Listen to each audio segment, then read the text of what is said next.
Hey everybody, I'm Dr. Cool Whip, and today I've got another hunter build to talk to you guys about for the Wave the Wraith. So, let's get on into all the fancy stuff. Wave the Wraith does a lot of really cool, finicky stuff. Big thing about this subclass is the True Sight ability, which gives you, the player, quite a bit of information as far as the entire map is concerned. Allows you to see through walls. In the background, you're just going to scroll through, see me scrolling through all of my mods and non-optimized armor. But for the most part, this build is going to synergize around dynamo or distribution for your legs with a lot of dodge cooldowns, because dodging is a very effective strategy as a hunter, so you want that ability up quite a bit. I opted for a couple of recovery mods and then another mobility mod just to hit that nice 8 mobility threshold there. You'll also note that I'm using an exotic here called the Gwizzin Vest, so we're going to get into that really quick. Now what this does is when you kill an enemy with your light melee attack while you're in your super, and then you subsequently hit the RT trigger, which is the heavy attack that also grants your invisibility, it adds super energy back to your super bar. So the whole purpose of this build is to have as much ability uptime as possible. I will be using Dynamo so that when I dodge, I do get an additional little bump up there in my super cooldown, which is very good, although I will note that right now, currently, this build is not optimized. What I'm looking for is either an enhanced Dynamo perk in my legs or an enhanced distribution perk in my legs. Now I'll be using this with a bow because bows are very efficient at getting headshots. They're also very efficient at getting crouched headshots, and you can slide, draw, crouch shot, headshot pick very effectively with a bow. The bow that I am going to be using is not the Arsenic Bite. It is the Subtle Calamity. It's Void. The one that I had Archer's Tempo and Dragonfly, along with a draw time masterwork, which brings its draw time down to 680, which is 20 above the base draw time for an Arsenic Bite. I happen to think that that's a very effective bow, and I use it quite a bit. It took me a while to get that actual roll on that bow, which is why the kill count is fairly low on it already, but that's the bow that I will be using, and I'll be pairing it with Malfeasance, which is a weapon that I recently acquired.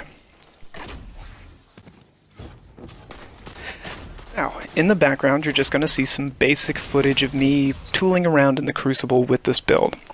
I am going to make a note that while your base subclass is focused around activating the True Sight, which is based on crouch headshot kills, the best way to play this subclass is to play normally, but be an opportunist.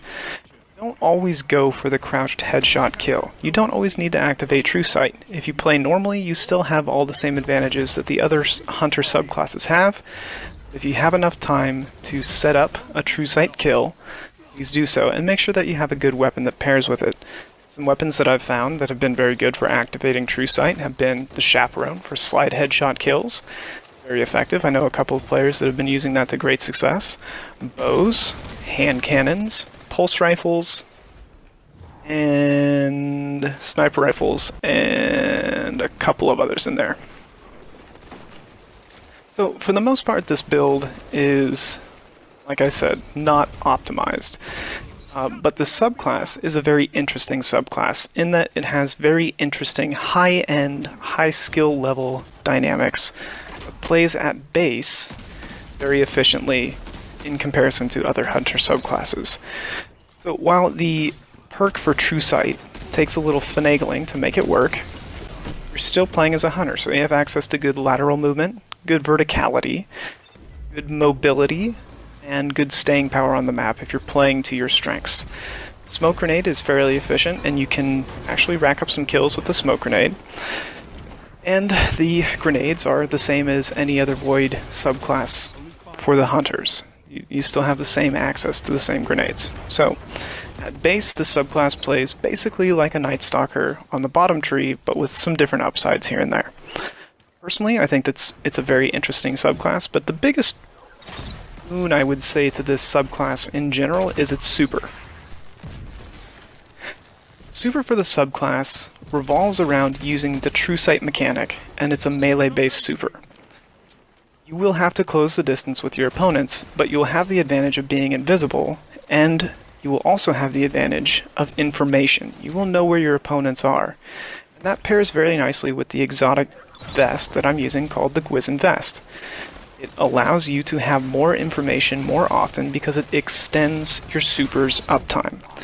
That makes your ability to effectively make plays as an aggressive super wielder more reliable and more consistent throughout the match. Having the ability to get to your super quickly is very effective. So what you want to do is definitely have some masterwork weapons here and there so you can pick up orbs of light. You definitely want to pick up as many orbs as possible from your teammates. That's usually a given. And then you also want to make sure that you have armor that allows you to get to your super fairly quickly. If you're somebody that prefers to use shotguns, make sure that you have something like pump action and a helmet that grants bonus super energy on shotgun kills. Or if you're an ace shot with a sniper rifle, you probably want to favor using a sniper rifle so that your sniper rifle kills grant a little bit of extra super energy. Now, let's talk a little bit more in depth about what this general subclass is experiencing and how it compares to other subclasses in the general meta. Currently, I think the Hunter subclasses, all three of the introduced Hunter subclasses and the previously established Hunter subclasses are all very viable in the Crucible at base. Everything that the Hunter has seems to be very effective as long as you're playing to its strengths. The new Arc subclass is very fun to use, and I will be making a video about that here very shortly. I have a very nice build for that. And the Blade Barrage super subclass, or the Way of 1,000 Cuts, is also a very interesting subclass to use as well. So I highly recommend that you try those out. If you're a Hunter aficionado, these are very fun classes to play as.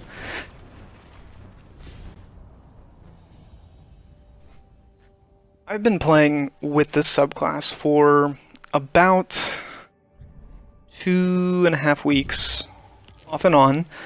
This was the first subclass that I picked, and initially my response to it was, wow, I really like this subclass, it feels really good. And I still maintain that opinion. I do really enjoy this subclass. I feel like it has very good dynamics when you're ready and willing to set up the mechanic-heavy strategies that can be employed by this subclass. I like the base level play of it. It feels very dynamic and it feels very reliable at base without True Sight. And then when True Sight is activated, I feel like I have much more information on the map than anybody else. I feel at a huge advantage. So this is definitely a subclass that is worth using, whether it be in competitive, or whether it be in quick play, or whether it be in Gambit. Subclass seems to shine if you're the kind of player that has the mind to remember how to use the subclass. I think that the subclass has a fairly reasonably high skill ceiling, in the sense that your invisibility is not up very often, but it is extended while you have True Sight activated, while proccing your True Sight perk from a crouched headshot kill.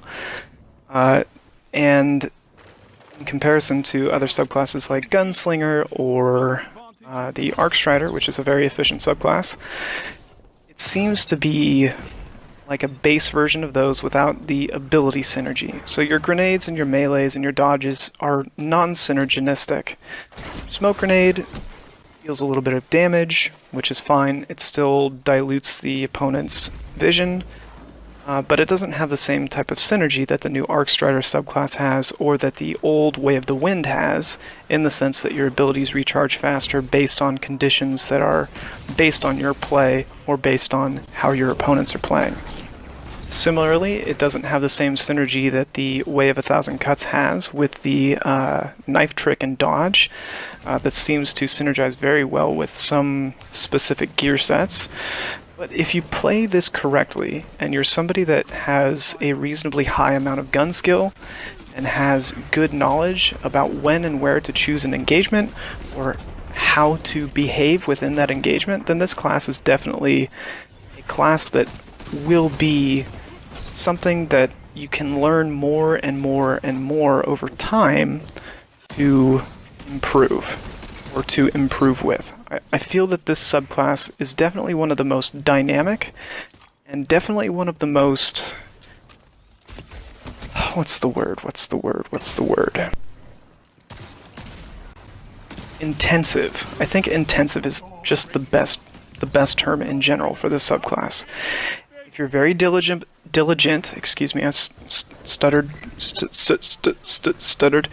If you're very diligent about the way that you play, this is a very enjoyable subclass to use. If you're somebody that likes picking from headshots, or similarly even just playing aggressive with your super, this is a very enjoyable subclass as well. And if you're somebody that enjoys making big plays and having strong incremental effects and value out of your neutral gameplay, then again, I think that this subclass is very ideal. There are a few opinions out there about the balancing and the activation of the true sight. There are some people that feel that this subclass is not as aggressive as it could be. Personally, while I do very highly respect those opinions, and I value those opinions because they're coming and usually are made by people that are very high up in the community, I happen to think that the way that the subclass is balanced feels, one, the most balanced to the other characters and the other types of classes that are out there, but two, it feels the most skill intensive and skill requisite, and therefore it feels the most rewarding, the way that it's currently set up, with the crouch mechanic being the activation perk for the true sight. The previous iteration or previous concept of the true sight activation was based on getting a precision kill without receiving damage. Now that honestly seems even more difficult than just having the crouched mechanic. As you can see in the background, you can chain activations of the true sight if you're just effectively present within the map and taking care of business as usual. So, I think with the way that the subclass is balanced, and the way that the mechanics work together, the subclass is designed very specifically for those who have a very high awareness of what their character is doing in terms of position, stance, and the opponent's position and stance. I think it has a very high skill ceiling, and I enjoy playing with this subclass quite a bit. I think it's very enjoyable, and again, I honestly can't stop singing the subclass praises. Originally, I thought that I was going to enjoy Wave 1000 Cuts more, but this actually happens to turn out to be my favorite subclass, and now this is the class that I find myself playing very regularly, very often, and honestly, even over my Warlock. So, I mean, that's something. It's hard to do. It's hard to make me switch from a Warlock, but I really enjoy the way that this subclass feels, and I am constantly looking for ways to improve my play with this subclass and improve my gear and synergy within the subclass to improve my gameplay and improve my skill sets with the subclass. So I hope you enjoyed the video. I hope you enjoyed my breakdown of the subclass and the discussion that I'm presenting in this video. I hope you liked my build, although it is not optimized, and I hope that you enjoyed the footage in the background. Thank you for the view, thank you for the listen, thank you for your time. I'm Dr. Cool Whip, and I hope you have a good day.